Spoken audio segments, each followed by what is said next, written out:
So where to start? Basically, this is a dating story.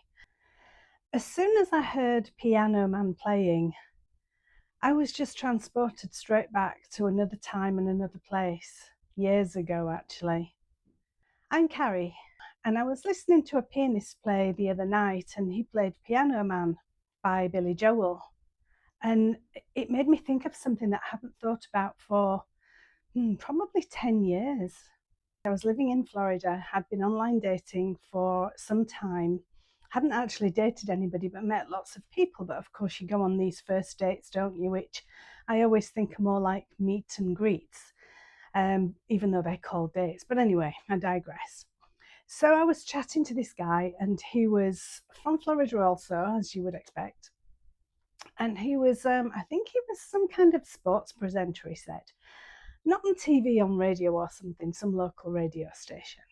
And I don't even remember his name now. I can picture him actually, but I don't remember his name. And we chatted quite a while, which is was the usual case back then. I don't know how it works now. And he wanted to meet me, and I always suggested just a coffee to first meet somebody, because you can talk and you can get on, but until you've actually met somebody, you really don't know. Anyway, he was insistent. He'd got these Billy Joel tickets, and so he wanted to take me to Billy Joel to a concert, which of course sounded fantastic. But I really did say, look, I think it's too soon. Let's just meet for a coffee. But it was actually that weekend, the coming weekend, so there wasn't time to meet up. He lived about an hour away from me, not far, just outside of Tampa. And I can't remember why I didn't want to drive up there.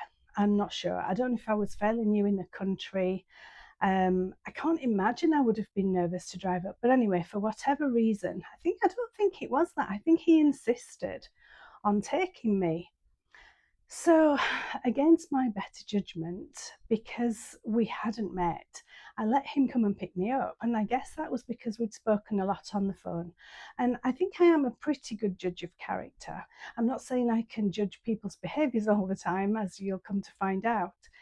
But as a bloke, seemed a decent bloke, and and he was, to be fair. So anyway, we arranged for him to come and pick me up. But he was coming from just outside of Tampa down to Sarasota to pick me up, to take me back to Tampa to the grounds. I've forgotten what it's called. Is it the Amelia Stadium or something? Amalie Stadium. Anyway, so he came, he insisted that's what he did. So that was the plan. He would come and pick me up. We would go to the concert. Then he would bring me back, and then he would go home. And I just thought he was absolutely bonkers to do that, but he really did insist. So that's what we did. The event came, and it came around pretty quickly. As I say, it was that week. And so he came and he picked me up, and then we drove up, and of course we met and we chatted. And it's difficult to say at first, because people can grow on you and you can't just go on first impressions. But for me, and talking to him in the car, I wasn't getting any kind of vibes that there might be anything, an attraction there, like a spark or chemistry, whatever you want to call it. Anyway, so we get to the grounds and we parked up. Then we had to make our way to the stadium, and I don't remember if we got a drink. I don't think we did. I think we went straight to our seats. Anyway, the concert started, and of course, Billy Joel was fantastic. And I think it was the second half he played Piano Man, but he played lots of different songs, and they were all just really good. And we were having a great time, and then it was half time, and so then we went to get a drink, and I bought the drinks because he'd paid. Well, I don't even think he'd paid for the tickets. I think he'd got them free, to be fair, but that's not the point. And he picked me up and stuff, so I was more than happy to buy a drink. So I bought us both a drink, and again we chatted during the break, and we got on really well, as you would do. He was a nice person, I was a nice person, and then we went back for the second half. And it was second half was brilliant ending. He did play Piano Man, and that is my favorite Billy Joel song. And then it came to the end, and we got to the end, and then we went to find the car, and then we drove home. And again, all was fine in the car. He was a perfect gentleman the whole evening. We got back to my house. He was still a perfect gentleman. And so, anyway, he dropped me off. I said goodbye. He said he'd give me a call in the morning, I think he said. When I woke up in the morning, he'd already texted me. Now, I can't remember the detail of this, but he'd text me, and it was something along the lines of how much he'd really enjoyed it and he wanted to take me out again and he really liked me and stuff. And by this time, I kind of, like I say, he was a really nice bloke, but I didn't think there was a spark for me. And I'm one of those people that I'm going to be honest and upfront. I don't ghost people. I don't pretend that everything's okay when it's not. So I'm going to have that uncomfortable conversation, which is what I did. So we had a chat, we spoke on the phone that day, and I said, thank you for a lovely evening. It really was nice. You're a great person. But I just didn't feel there was a spark there. And there was this deathly silence at the other end. And he said, "Well, what do you mean?" And I said, "Well, I just didn't, feel. You know what it's like if you've ever done online dating or gone on a blind date, and you're not feeling it, don't you?" Anyway, he he was like, he didn't seem very happy at all, but he accepted it and put the phone down. Well, then about half an hour later, all these text messages started. And he just said how he didn't say I'd led him on, because clearly I didn't, but he did say that he was really hurt. He said I was hurtful. He said I was more hurtful than if he had an illness. Um, yeah, it, yeah, it just got out. It kind of got a bit out of hand, really.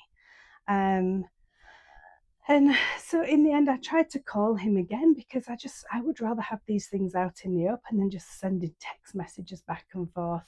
And we did speak on the phone again, and I tried to be really kind and gentle, but it's hard, isn't it, when somebody really likes you, and if you don't have those same feelings back, and you can be as kind and as gentle as you like, but if you're not saying the things that they want you to say, then it's really difficult. And I knew that there were some emotional wounds there, obviously deep down inside, which is why he was reacting the way he was, because we had only just met.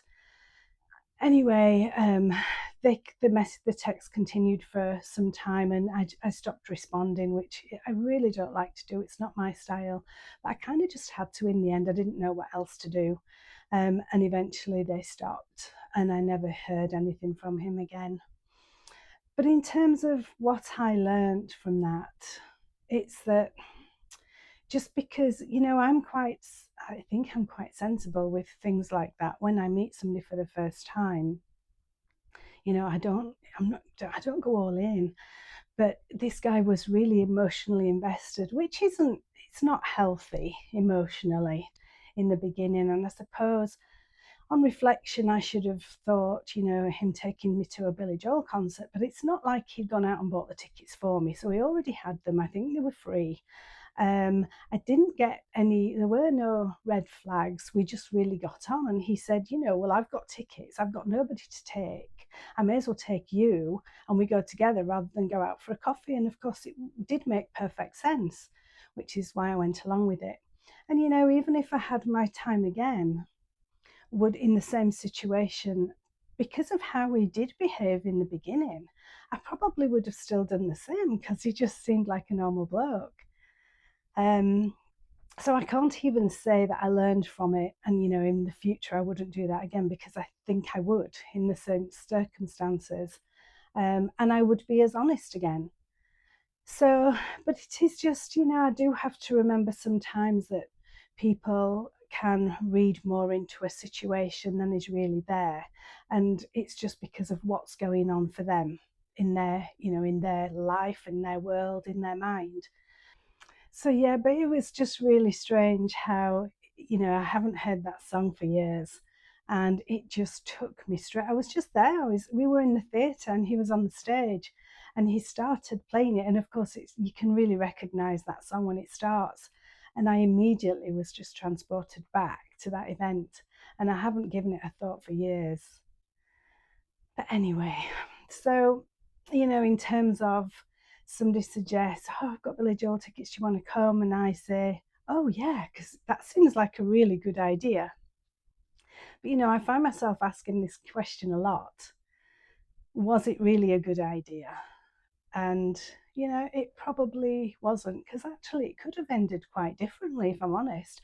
I was a little panicky at the time because he knew where I lived. But deep down, I always knew he was a decent bloke. He was a good bloke, and as I say, I didn't hear anything more.